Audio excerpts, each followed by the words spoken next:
Hello, hello, hello. Welcome here. Welcome back, y'all.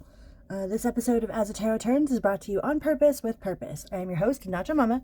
Some people call me Crystal. Some people call me Criddle, like Riddle with the C. Either way, Nacho Mama is a personality, not a person. Today, we're going to read for the collective of Aries, the Aries collective. See what sort of energies the Aries need to be aware of. Either that you're going to be dealing with or the people around you. Just whatever energies that you need to be aware of, all right? Please remember to like, share, and subscribe. Hit that little bell notification. Drop down and say hello. Hello. What's up, y'all? Aries. Universe, Source, Spirit, please use me as a conduit to express the best message for the Aries collective. That one wanted to pop out. So you're finding it hard to find inspiration. Lack of inspiration, lack of motivation.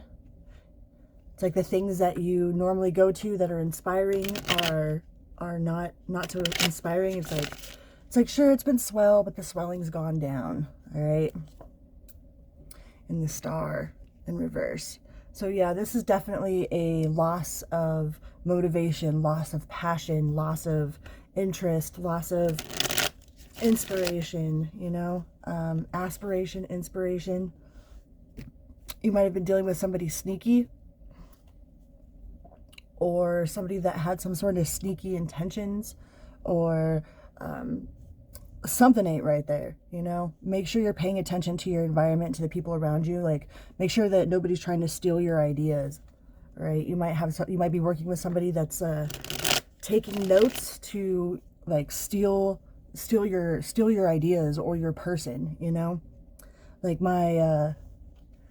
my dad ended up marrying my mom's best friend, and the whole time that my mom was best friends with this person, she was like taking notes on what my mom and dad would fight about, and then she went and presented everything that my mom didn't do as a benefit to be with my dad.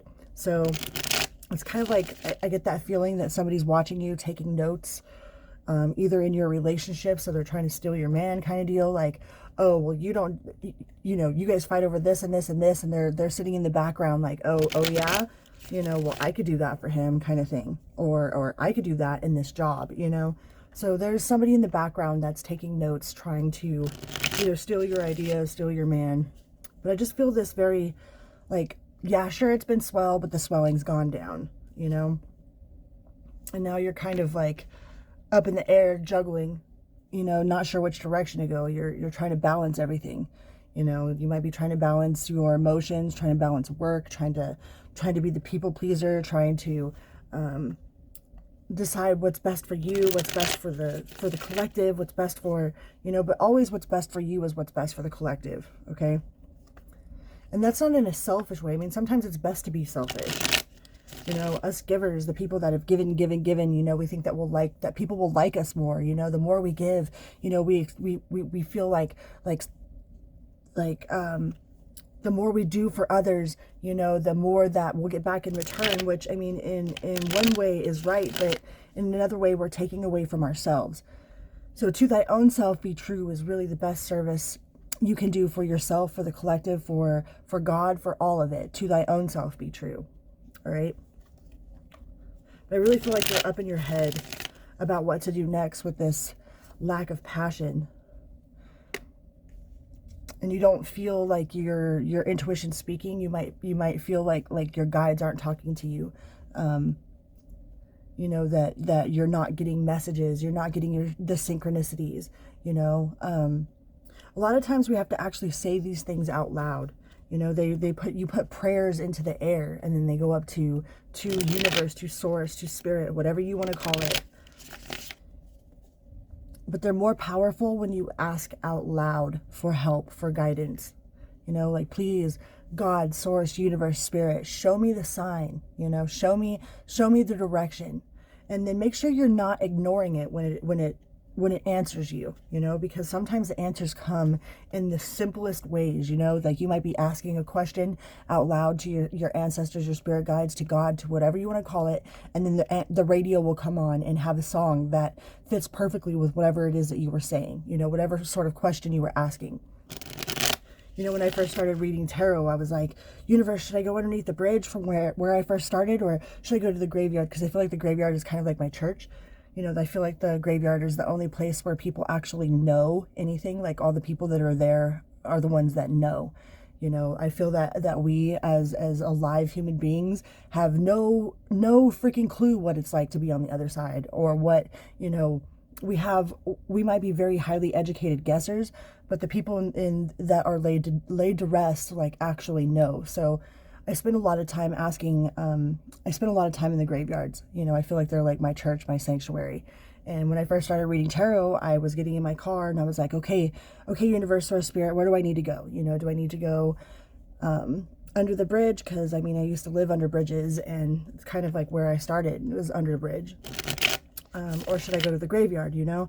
And then Ozzy's song In the Graveyard came on the radio. So I went to the graveyard. So make sure you're looking for, like after you ask for the guidance, don't just dismiss the small synchronicities like that. That's the way that universe talks to us. That's the way God talks to us. Yeah, but you just feel very,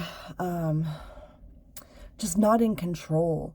You know, like you're very, maybe disappointed. I wanted to say disappointed. So you might be feeling kind of let down in some sort of adventure that you had a lot of hope for, you know, but sure, it's been swell, but the swelling's gone down. It's like kind of get back to the drawing board, you know, get back to the drawing board, take a moment of reflection.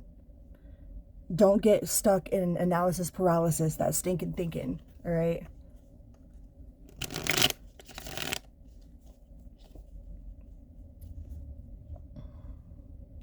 Ouch, the Tower.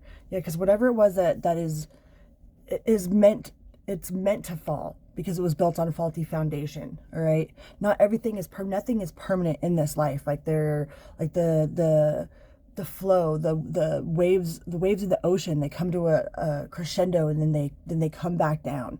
You know, and I kind of feel like you're in this like this descent of energy. You know, like something that you felt was super amazing and had so much potential, and you felt like really high on spirit. It's like the swelling's gone down. It's like it's time for it to recede back into the ocean. The wave is coming back to the ocean. You know, yep, and something's coming to an end. You know, and it's okay to be in a sense of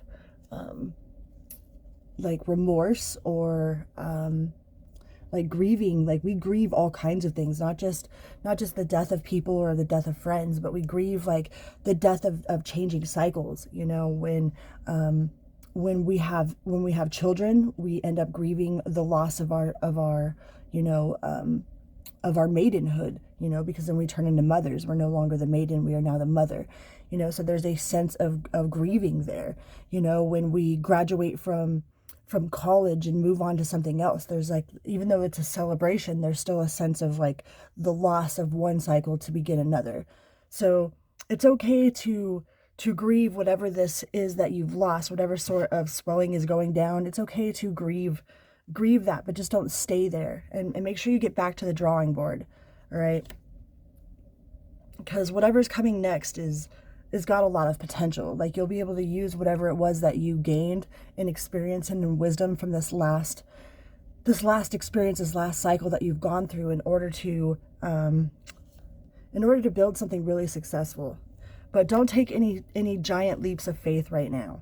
All right, I think now is kind of like a time of reflection and drawing board and getting new creative ideas. You know, I just feel like like you don't have passion for whatever this was anymore. You might have had passion for it, like you might have had serious amounts of passion for it before, but it's like I said, the swelling's gone down. So just kind of get back to the drawing board and make sure you ask out loud if you're needing some sort of guidance or help. Sure, in our mind works, but I mean, just sit in your car. Nobody has to hear you, you know, like you could be alone. Nobody has to hear what you're saying, but the words travel faster through the air when they're spoken, you know, from your throat chakra. So ask for some guidance, ask for some sort of spiritual advice, you know, out loud. And then kind of just sit back and see what happens, see what sort of answers the universe provides to you, because it will, no doubt. But there's definitely an end of some sort of cycle here, you know? And still, once again, both the movement cards are in reverse. The Fool's in reverse, the Chariot's in reverse. So now is not a time of action. It's more of a time of reflection. And the wheel in the sky keeps on turning, because you're about to start a new cycle. So make sure you're ready for this new cycle. And it's okay to grieve the loss of whatever this cycle is that's ending. But just don't get stuck there. All right, Aries? I love you guys. And until next time, Nacho Mama out. Beep, beep.